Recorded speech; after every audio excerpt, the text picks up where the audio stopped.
Dreamscape presents O Captain, My Captain, Walt Whitman, Abraham Lincoln, and the Civil War by Robert Burleigh, narrated by Chris Lutkin and David Bendina.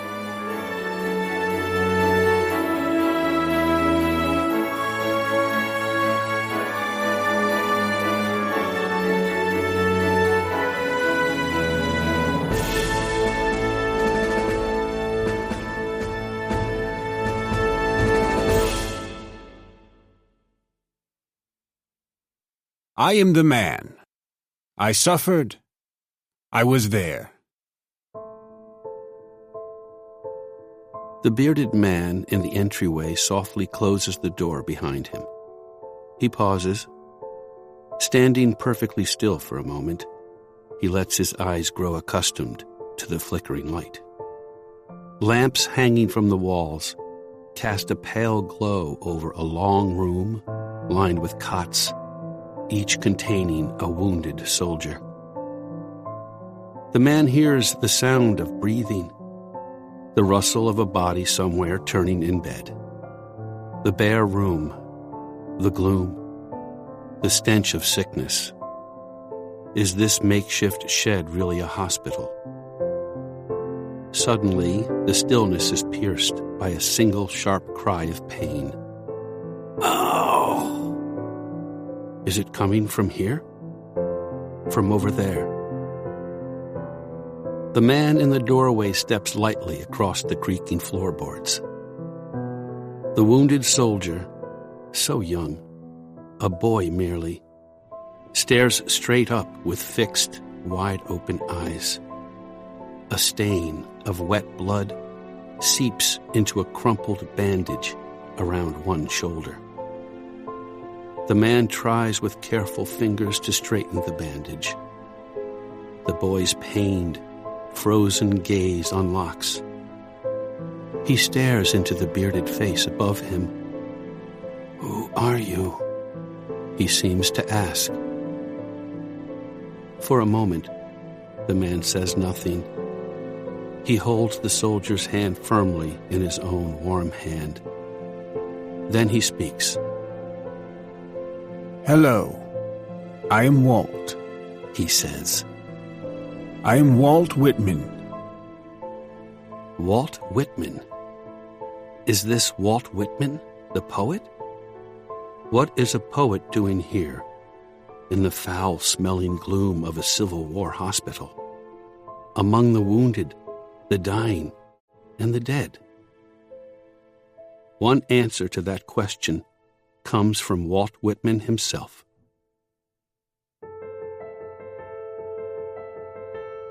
I am large. I contain multitudes.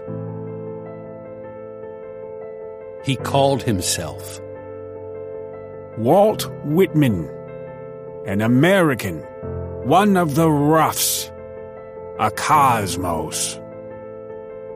Sometimes he was a poet, other times he was a nurse, a comrade, or a journalist. And finally, he was mourner-in-chief for the nation's greatest president. Could any one person be all these things and more?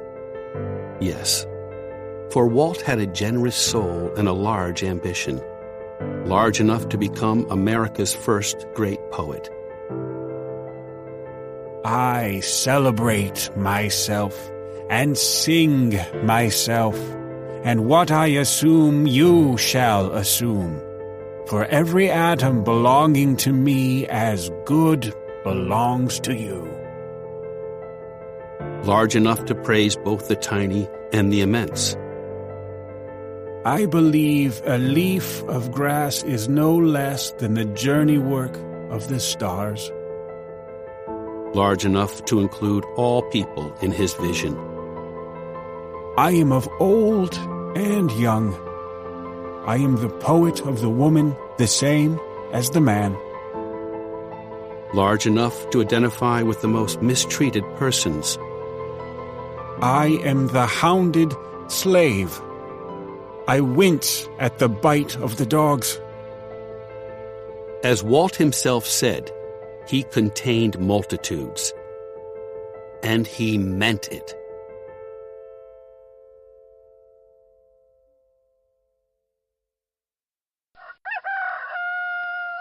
I hear America singing.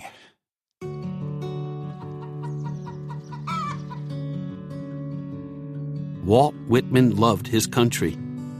He wrote in the preface of his book of poems, Leaves of Grass, these unusual words. The United States themselves are the greatest poem. And yet, in the late 1850s, America's special promise to achieve freedom and equality for all, its very democracy seemed, to Walt, dangerously at risk. For several years, he felt a dark cloud had been gathering over the land. Slavery, corruption, bribery, greed, democracy scorned. Could anyone help reverse this impending storm? Walt believed so. Several years before the election of 1860, he imagined that such a person, so needed, would indeed arrive. Walt wrote that his new, hoped-for leader would be some healthy-bodied, beard-faced American. He would arrive out of the real West and the log hut. Walt imagined that this new president would be both shrewd and heroic. Now, Northern abolitionists and industrialists faced Southern plantation and slave owners in an increasingly angry dispute about the future of the Union itself. Was there a way to resolve the crisis? The ship was foundering and needed a captain. And a captain did soon appear. His name? Abraham Lincoln.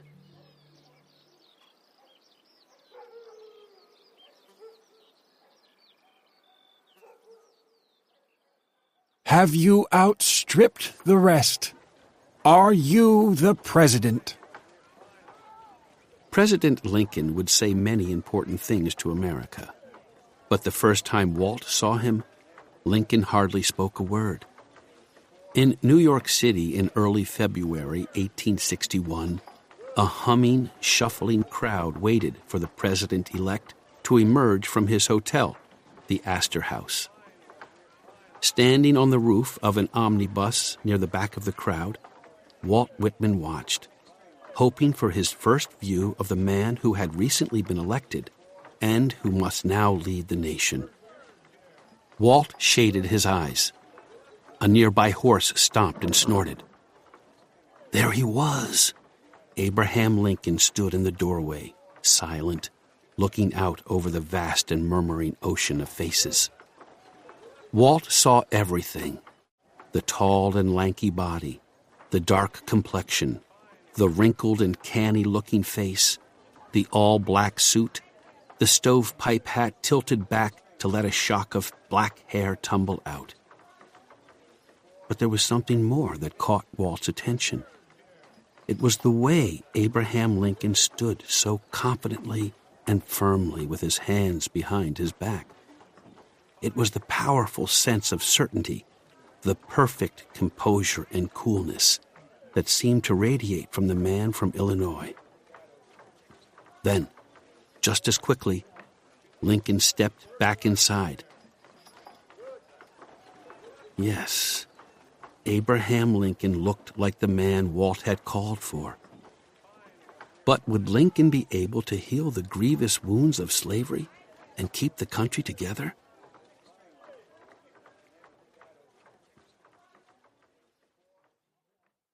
Beat, beat, drums. Blow, bugles, blow. Through the windows, through doors. Burst like a ruthless force. President Abraham Lincoln did try to avert the impending war.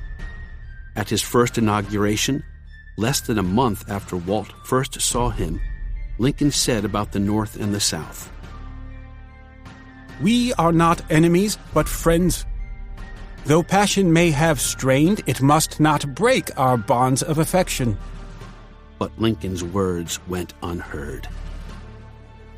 From Brooklyn, New York, Walt watched the ominous signs. One late evening, he was walking the New York streets after attending the opera, music still swirling in his head. Suddenly, he heard the harsh cries of newsboys hawking their papers. War! War! War! The headline stood out, bold and black in the glare of the glass lanterns that lit the streets. Fort Sumter fired on! It was April 12, 1861.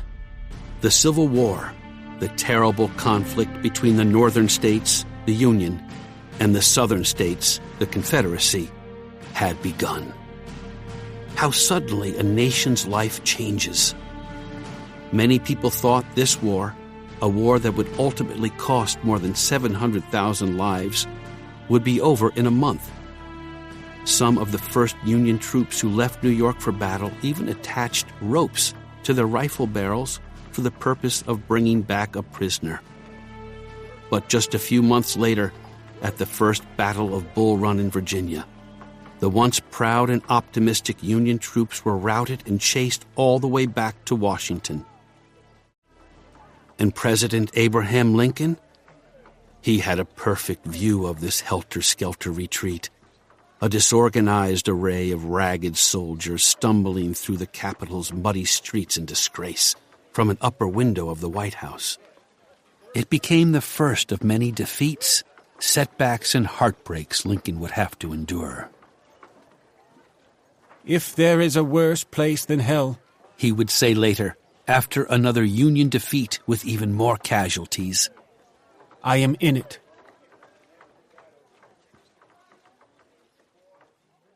He went his own lonely road. From his first sighting of Abraham Lincoln, the man in the White House was never far from Walt Whitman's thoughts.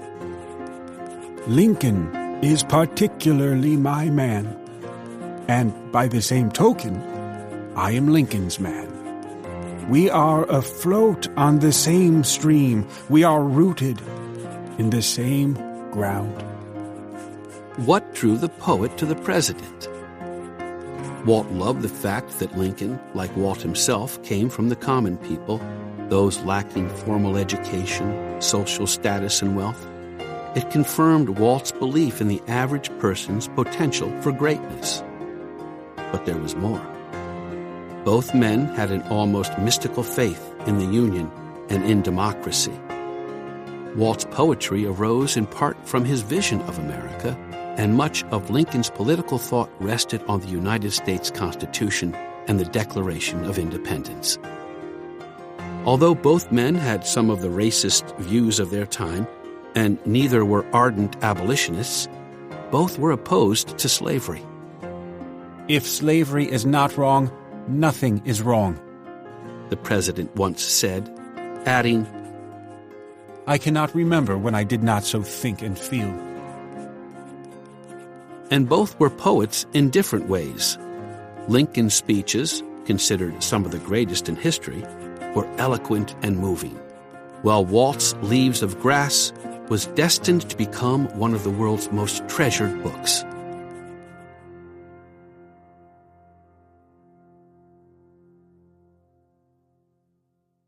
Armed year, year of the struggle. While Lincoln was making decisions that would affect hundreds of thousands, Walt anxiously observed the war from afar, his home in Brooklyn. For more than a year, he read news.